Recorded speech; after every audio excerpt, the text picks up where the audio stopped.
Plongeons maintenant dans les opérations de 900 Care. Donc, l'entreprise se distingue par sa production innovante, ce qui est un vrai challenge industriel. Lorsqu'on a échangé pour préparer cet épisode, il y a quelque chose qui m'a particulièrement marqué, c'est le développement produit et à quel point vous le poussez d'un point de vue supply chain jusqu'au bout pour optimiser la chaîne. L'exemple des produits qui doivent passer, dont le packaging est prévu pour passer dans la fente des boîtes aux lettres, c'est hyper réfléchi. Est-ce que tu peux nous expliquer un peu ce qui fait la spécificité de vos produits et comment ils sont conçus? L'enjeu, c'est d'arriver à faire des produits qui, d'un point de vue sensoriel et bénéfice pour les consommateurs, soient au même niveau que les produits de grande consommation qu'on connaît tous, tout en minimisant le plus possible leur impact écologique. On veut vraiment inventer une troisième voie entre la grande distribution et tous les torts dont on peut entendre parler, et les marques très très engagées, mais qui se font parfois aux dépens de l'expérience client parce qu'on retrouve pas la même sensorialité, par exemple sur un gel douche ou un shampoing. Et donc nous, notre enjeu, c'est d'arriver à concilier le meilleur de ces deux mondes pour inventer une troisième voie.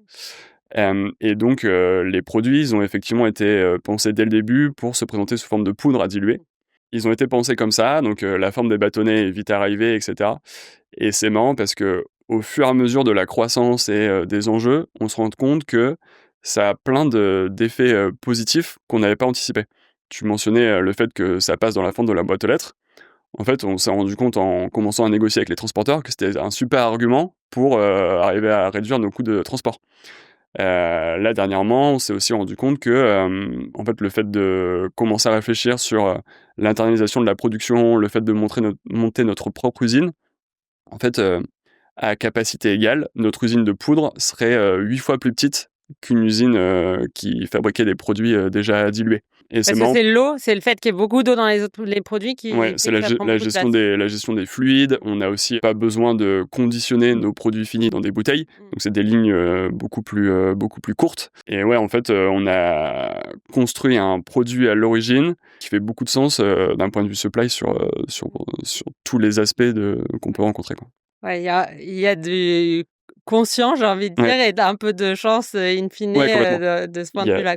il y a beaucoup de chance. Après, du coup, on continue de l'améliorer. Par exemple, réduire la taille des produits, de concentrer davantage les formules, qui sont finalement les enjeux que n'importe quel industriel connaît pour arriver à optimiser sa supply chain, quoi. Et quelle organisation industrielle et supply chain vous avez mis en place pour opérer et rester green et impactant, j'ai envie de dire? Ça a pas mal évolué au fur et à mesure des 4 années que moi j'ai connues. En particulier, au début, on avait un fort enjeu sur l'industrialisation. Parce que nous, notre produit, il n'existe pas sur le marché. On n'a pas pu aller voir de laboratoire qui maîtrisait ce procédé de compression de poudre pour l'hygiène. On a essayé de détourner des process pharma, des process alimentaires, etc. On a eu beaucoup de mal, pas mal de ruptures au début, en 2022-2023. Donc il a fallu passer beaucoup de temps sur l'industrialisation, itérer sur les fournisseurs, faire beaucoup de sourcing. Donc c'est un sujet qu'on a résolu heureusement en 2023 parce que on est arrivé un peu au bout de la logique d'avoir fait tout le tour des grands labos en France. Hem et donc là, on a stabilisé toute cette partie production avec un sous-traitant qui se trouve à côté de Saint-Étienne, qu'on va internaliser d'ailleurs à terme, tellement ça fait du sens pour nous de maîtriser cette partie-là, en particulier d'un point de vue propriété intellectuelle. Et sur la partie logistique, là, l'enjeu, ça a plutôt été d'arriver à suivre les volumes. Au début, on était dans un entrepôt qui est en fait un chantier d'insertion. Donc avec tout ce que ça implique d'un point de vue manque de flexibilité parce que pas de possibilité, par exemple, de recruter des intérimaires en période de pic ou ce genre de choses.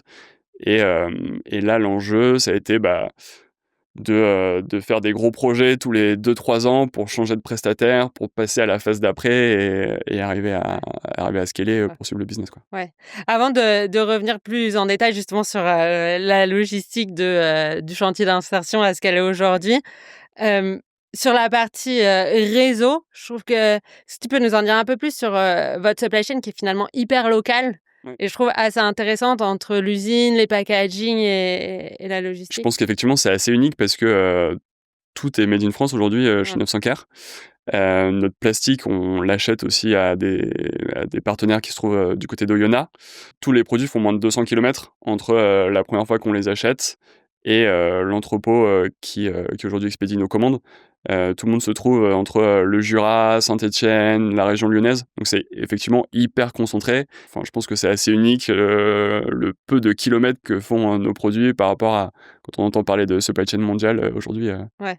Et au-delà de l'aspect intéressant de cette supply chain très proche de par le nombre de kilomètres, est-ce qu'il y a un intérêt, vous y voyez un intérêt en termes d'agilité? Est-ce que ça vous procure plus d'agilité finalement d'être assez proche? Bah, complètement, ouais, on peut réagir beaucoup plus vite à des aléas sur la demande. On n'a pas besoin d'attendre un bateau qui va mettre 4 à 6 semaines à arriver d'Asie. Quand on a un rush, on a un fournisseur qui sait réagir et du coup un transport hyper rapide pour arriver jusqu'au client final. Donc en termes d'agilité comme ça pour répondre à la demande, en termes aussi d'agilité parce que c'est des gens qu'on a à côté, qu'on peut aller visiter assez fréquemment, donc on peut mettre en place beaucoup plus de projets d'amélioration continue, de changement et Ouais, la relation fournisseur est elle est complètement meilleure, différente. Elle est complètement différente. Avec ce podcast, j'ai envie de rassembler une véritable communauté de professionnels qui apprennent les uns des autres. Alors dites-moi, qui aimeriez-vous entendre ici? Qui pourrait partager une perspective enrichissante? Écrivez-moi sur LinkedIn pour en parler. Si vous l'avez apprécié, pensez à le partager autour de vous, à le noter 5 étoiles sur votre plateforme de podcast et à vous abonner. D'ici là, prenez soin de votre supply chain et à très vite.